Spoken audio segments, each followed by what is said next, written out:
maintenant de parler musique et cuisine avec notre spécialiste Joe Hume, parce que vous allez nous montrer que musique et bonne bouffe, c'est pas forcément antinomique. Ben oui, vous savez, il y a des chansons qui donnent envie de danser, d'autres qui nous motivent pour le sport, certaines qui réveillent notre libido, tandis que d'autres réveillent notre conscience politique. Alors tout ça, c'est super, bien entendu, mais il faudrait quand même pas oublier pour autant les chansons qui nous donnent envie de manger. Donc vous nous avez préparé une playlist musique et nourriture attrayante. Exactement, mon petit cordon bleu des ondes. Vous avez déjà pris votre petit-déj, j'espère. Tous les matins, bien sûr. son petit pain au chocolat.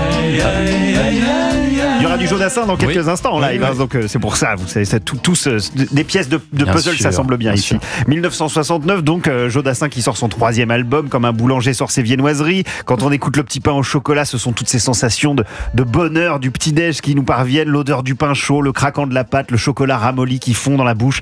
Enfin, vous remarquerez que le sujet ne faisait pas polémique à l'époque. Hein. Jodassin, il avait choisi son camp, c'était pain au chocolat et non chocolat. C'est ça. Et alors peuvent s'ajouter ensuite quelques classiques, les cornichons de Nino Ferrer par exemple. Ben oui, bien entendu, ou encore les champignons de Billy the Kick. Oui, ça c'est autre chose. Alors j'ai découvert uniquement sur le tard qu'il ne s'agit peut-être pas des champignons extrêmement légaux. Oui, non, faut pas les manger ceux-là. Non, mais quand j'étais plus jeune, je pensais vraiment qu'il parlait de champignons qu'on allait cueillir en forêt. On faisait une petite poêlée, quoi. C'était sympathique. Alors voilà. Moi aussi je croyais. Ben non, mais oui, j'en étais sûr. Alors maintenant, tournons-nous vers quelque chose de parfaitement légal, une valeur refuge, un aliment consistant, couleur soleil, en forme de sourire, jamais aussi bien chanté que par notre hurluberlu préféré Philippe Catherine. Non mais laissez-moi, non mais laissez-moi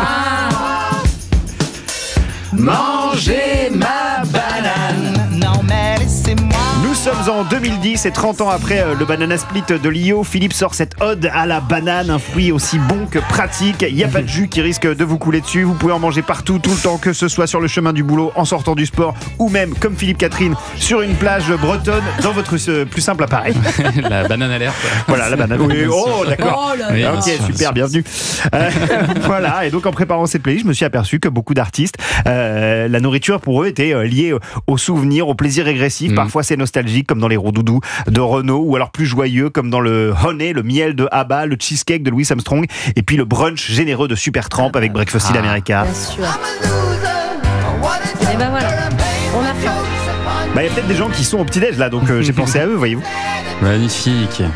Vous avez vu à quel point dans les films il n'y a plus de repas, il n'y a plus de. Ouais. On voit plus beaucoup les gens manger. C'est vrai. Alors Avant c'était des scènes quand même très importantes. On parlait du chaud farci tout à l'heure. Ouais. Bien sûr, dans le cinéma français, dans le cinéma américain, c'est les films de Scorsese où ça mange des spaghettis aux boulettes de viande, tout ça, ça manque un petit peu. C'est vrai. Merci Joe Hume. Avec plaisir.